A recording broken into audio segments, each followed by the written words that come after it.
diciembre se celebra en todo el mundo el Día para la Prevención del Suicidio. Este tema siempre ha sido muy tabú, pero cada vez está más presente en nuestra sociedad. Hoy queremos hablar de ello con una psicóloga. Nos venimos al Centro Smile con Ángela López de la Franca. Buenos días. Buenos días, Sofía. Ángela, hoy nos toca hablar de un tema bastante espinoso, pero sí es verdad que es una realidad en las consultas del día a día y además afecta mucho a las personas jóvenes. Sí, es cierto que es un tema muy delicado, ¿no?, del que siempre cuesta hablar, pero es muy necesario hablar de ello, porque bueno, hoy en día, gracias a la Organización para su Prevención, a la OMS, a todos los profesionales, estamos intentando darle esa voz para poder ayudar a estas personas que tanto lo necesitan, ¿no? Que al final, mediante estos actos, lo que están diciéndonos también es: necesito ayuda, no sé cómo salir de esto. Además, los datos son muy alarmantes. Es la segunda causa de muertes en jóvenes y además no solo como consecuencia tiene la pérdida de esa persona, sino que todas las personas a su alrededor también sufren, ¿no?, ese dolor de, bueno, esas secuelas que afectan de manera global.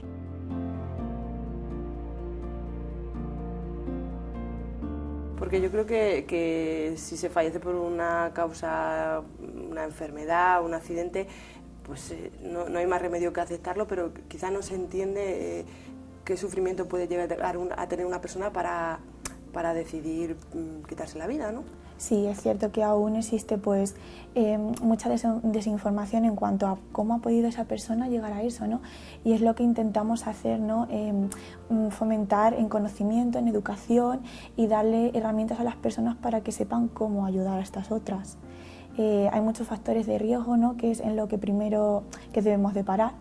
En población más infantil y adolescentes pues son muy variados, desde el acoso escolar, el bullying, que está también muy a la orden del día, a que haya un núcleo familiar pues disruptivo, también muerte de otro familiar. Luego en adultos pues igual pues niveles de estrés muy elevados, acoso laboral, malas relaciones con otras personas, también pues consumo de sustancias, déficits a la hora de pues tener una estabilidad económica, ¿no? Luego en personas mayores también, las personas mayores pues llegan a un momento en su vida en el que se sienten solas, el aislamiento, desencadenan pues en estados emocionales muy depresivos que también pueden llevarles a plantearse pues cometer ese acto. Podemos decir que hablamos del suicidio como si ahora fuera más recurrente, pero es verdad que ha existido siempre. Lo único que quizá con estos días temáticos, por así decirlo, se está rompiendo esos tabús, ¿no? Sí, es cierto que a lo mejor ahora, pues como tiene más voz, sale más por los medios de comunicación, hay más prevención, más campañas, la gente se alarma y es como, ¿por qué ahora pasa tanto? Realmente ha pasado desde siempre, solo que antes era eso, no se podía hablar de ello porque caíamos en el error de, es que si hablamos del suicidio estamos incitando a ello, y no, justo al contrario, estamos dotando a las personas de herramientas pues para detectarlo, para prevenirlo, para que conozcan más pues las causas, el por qué esas personas sufren tanto, indagar en el foco de su sufrimiento y poder frenarlo.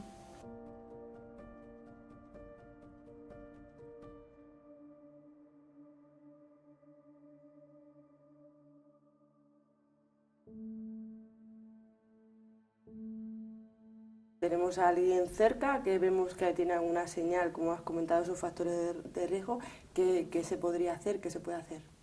Bueno, pues como te comentaba, lo primero, pues detectar esas señales de alarma, el que la persona hable abiertamente de ello, que diga, pues es que qué asco de vida, o no valgo para nada, o ojalá y muriese, ¿no? Lo dicen abiertamente. Incluso cambios de humor, que haya un retraimiento extremo, incluso podemos llegar a detectar que están en una búsqueda activa de encontrar recursos para poder llevar eso a la práctica.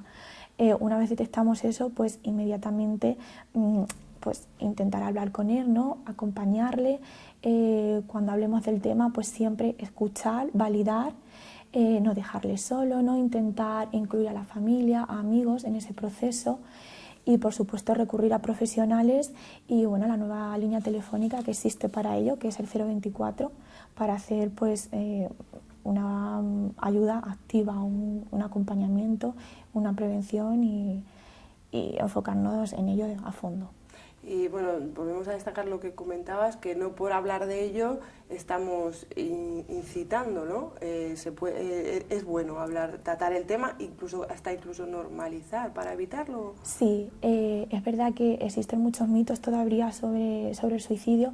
Uno de ellos es ese, el de no debemos de hablar de ello, porque si no, esas personas que se hayan planteado hacerlo van a obtener más información o parece que vamos a incitarles a hacerlo.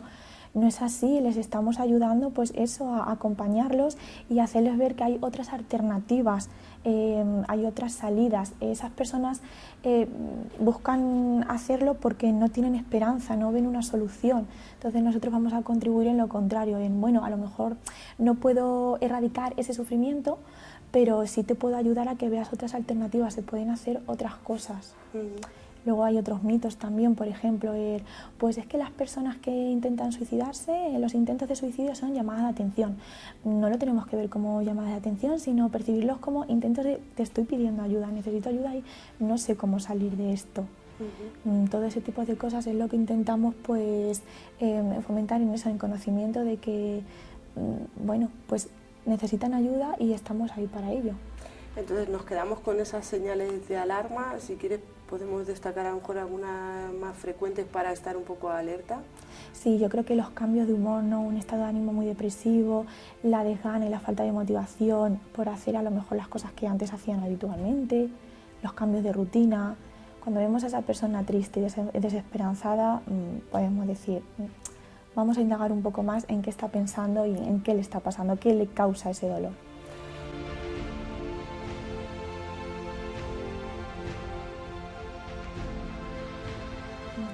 Además también no está el hecho de que decimos, pues es que una persona que ha intentado suicidarse una vez ya va a correr con ese riesgo el resto de su vida. No tiene por qué. Para eso, como comentaba, estábamos los profesionales. Cuando acudimos a terapia y hay una intervención plena y correcta, pues esas personas pueden superar ese trauma, ese dolor perfectamente y seguir adelante. Y luego además pues también la etiqueta de es que todas las personas que lo intentan pues es que tienen un trastorno mental, ¿no? El estigma del que hablábamos sobre las enfermedades mentales. Pues sí, es cierto que hay personas que se suicidan y tienen un trastorno mental, pero no todas las personas que lo hacen lo tienen. Como te comentaba yo, lo veo muy sencillo en si hay un dolor, cualquier persona tenga trastorno mental o no, se ve sin esperanza y sin salidas y puede llegar a recurrir y a pensar en ello. Y luego, pues como siempre, acudir a un profesional que es quien realmente nos va a poder dar una solución. Sí, estamos para ello y todo lo que esté en nuestra mano pues se pone encima de la mesa para, como te digo, indagar en cuál es el foco que produce ese dolor, intentar erradicarlo, si no podemos darle otras alternativas a esa persona e intentar instaurar en él pues una calidad de vida lo más plena posible.